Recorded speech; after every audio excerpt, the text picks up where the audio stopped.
Radio Tehran, শুরু হচ্ছে বিশ্ব সংবাদ। বাংলাদেশের সর্বশেষ গুরুত্বপূর্ণ আপডেট সংবাদে আপনাকে স্বাগত। শুরুতেই সংবাদ শিরোনাম, পরে বিস্তারিত। প্রথমেই জানাবো, এনসিপি শান্তিপূর্ণ কর্মসূচিতে হামলা, আইন শৃঙ্খলা চরম অবনতির বহিঃপ্রকাশ বলল জামাত ইসলাম।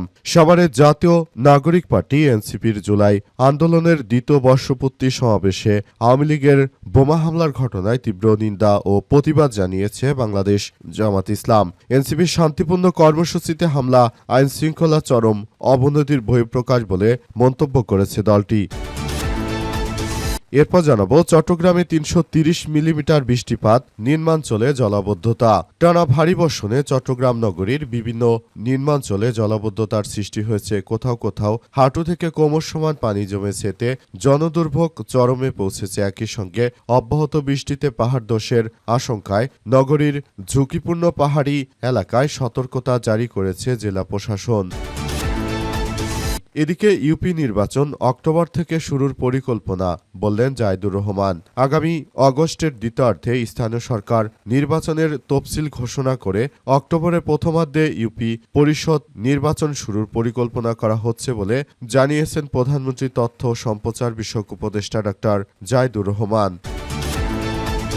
জানাবো, সেনাবাহিনীর গ্রীষ্মকালীন মহড়া আকস্মিক পরিদর্শন করলেন প্রধানমন্ত্রী। বাংলাদেশ সেনাবাহিনীর গ্রীষ্মকালীন মহড়ায় আকস্মিক পরিদর্শন করেছেন প্রধানমন্ত্রী তারেক রহমান। দেশের ইতিহাসে এই প্রথম কোনো প্রধানমন্ত্রী সেনাবাহিনীর গ্রীষ্মকালীন প্রশিক্ষণ এলাকায় সশরীরে উপস্থিত হয়ে মাঠ পর্যায়ে সেনা সদস্যদের সঙ্গে দীর্ঘ সময় কাটিয়েছেন।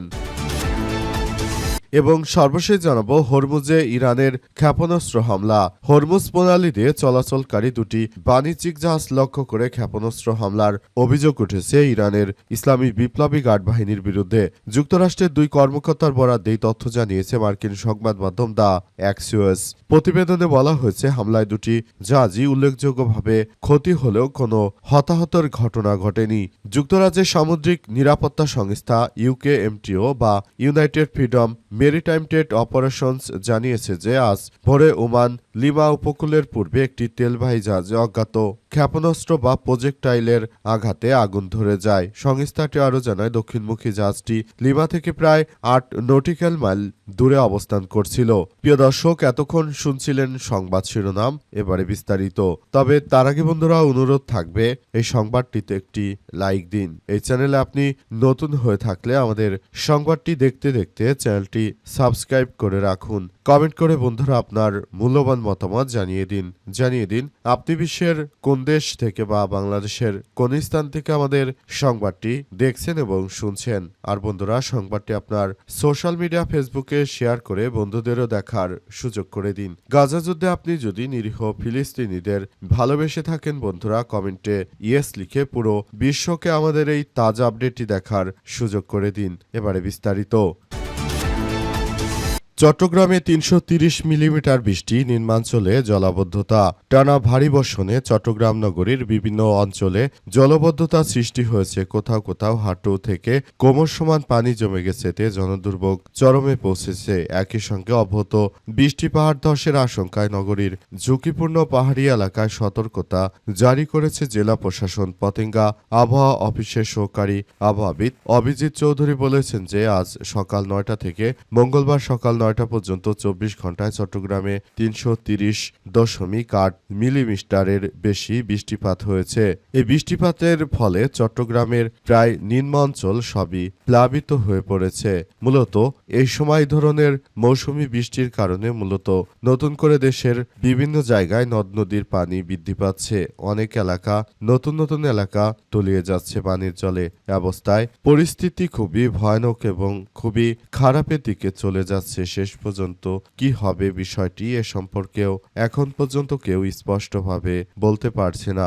সবাই শুধু যার যার জায়গা থেকে বিষয়গুলো নিয়ে খুবই গুরুত্ব সহকারে কার্যক্রম চালালেও আসলে প্রকৃতপক্ষে কিন্তু এখন পর্যন্ত কেউ এসব বিষয়ে গুরুত্ব সহকারে কোনো তথ্যই দিতে পারছে না। সবাই শুধু বলাবলি করছে যে এই ধরনের ঘটনা দেশের মধ্যে যে ঘটছে, বৃষ্টিপাত অতিরিক্ত, তাই সবাইকে সাবধানতার সঙ্গে চলাচল করতে হবে যাতে করে জলবদ্ধতায় কোনোভাবে নিজেদের প্রাণহানির ঘটনা না ঘটে। সেই বিষয়গুলোকে খুবই গুরুত্ব সহকারে দেখা হচ্ছে। জামাত বলল, এনসিপির শান্তিপূর্ণ কর্মসূচিতে হামলা আইনশৃঙ্খলার চরম অবনতির বহিঃপ্রকাশ। সাভারের জাতীয় নাগরিক পার্টি এনসিপির জুলাই আন্দোলনের দ্বিতীয় বর্ষপূর্তি সমাবেশে বোমা হামলার ঘটনায় তীব্র নিন্দা ও প্রতিবাদ জানিয়েছে জামাত ইসলাম। এনসিপির শান্তিপূর্ণ কর্মসূচিতে হামলা আইনশৃঙ্খলার চরম অবনতি এবং দুঃখজনক বলে জানিয়েছে দলটি। আর জামাত ইসলামের সেক্রেটারি জেনারেল মিয়া গোলাম পরার এক প্রতিবাদ জানিয়ে বিবৃতিতে জানিয়েছে, গত 6 জুলাই সোমবার রাতে সাভারের তারাপুর ঈদগাহ মাঠ এলাকায় জাতীয় নাগরিক পার্টি এনসিপির পদযাত্রা ও সমাবেশে যে কাপুরুষোচিত ও বর্বরচিত ককটেল বিস্ফোরণের ঘটনা ঘটেছে তা অত্যন্ত নিন্দনীয়, উদ্বেগজনক ও ন্যাক্কারজনক ঘটনা।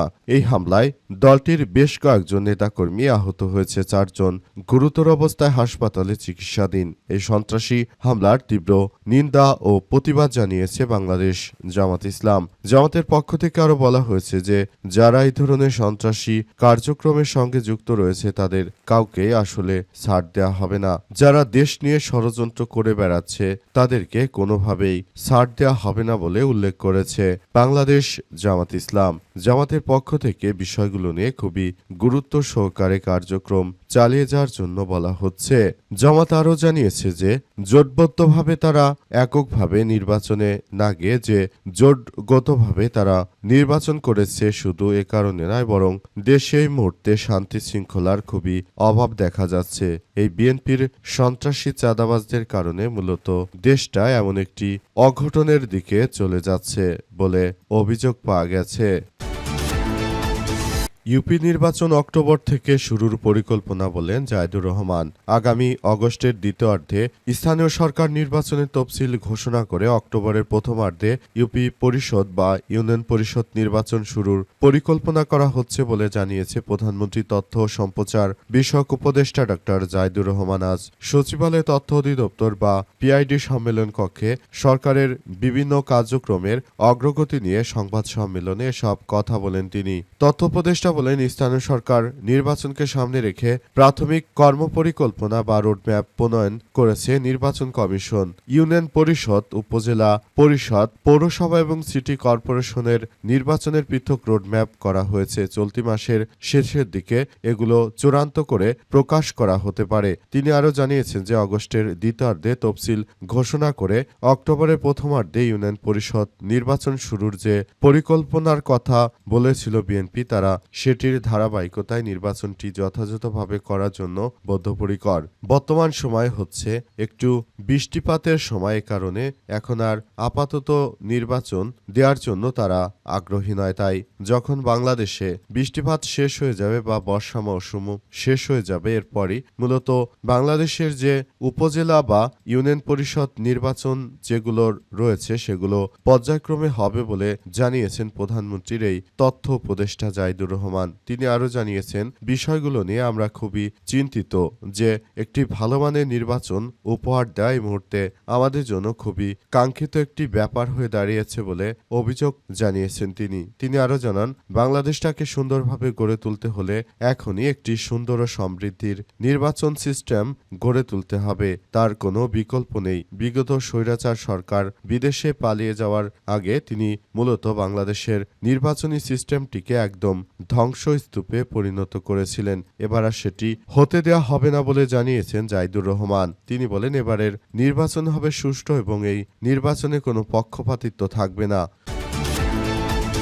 জুলাই মাস আসার পরই নতুন করে আওয়ামী লীগের নেতৃত্ববৃন্দরা তারা নতুন খেলায় মেতে উঠেছে। তারা মূলত বর্তমান বাংলাদেশের এই সময়টিকে তারা পুঁজি করে এমন কিছু করতে চাইছে যাতে করে দেশ অস্থিতিশীল থাকে। আজ প্রধানমন্ত্রী তারেক রহমান তিনি সেনাবাহিনীদের গ্রীষ্মকালীন মহড়ার সফরে অংশগ্রহণ করা বা পরিদর্শনের জন্য গিয়েছিলেন বলে বিভিন্ন গণমাধ্যমের সূত্র থেকে বিষয়টি নিশ্চিত করা হয়েছে। তারেক রহমান অতীতে এমনভাবে কোনো সরকারি আর এমন মহড়ায় সরাসরি অংশগ্রহণ করেনি। এবারই দেখা গেল তারেক রহমান তিনি মূলত সরকার গঠনের পর এমন একটি অনুষ্ঠানে তিনি সরাসরি অংশগ্রহণ করেছেন। সেনাবাহিনীর সদস্যরা আনুষ্ঠানিকভাবে তারা যে মহড়া শুরু করেছে সেখানে উপস্থিত হন তারেক রহমান। তিনি এমনভাবে উপস্থিত হয়েছেন সবাই যেন মনে করে যে আমরা আমাদের সেই প্রাণপ্রিয় শহীদ প্রেসিডেন্ট জিয়াউর রহমানকে আমাদের মাঝে আবার ফিরে পাই। এজন্য মূলত তারেক রহমান আসলে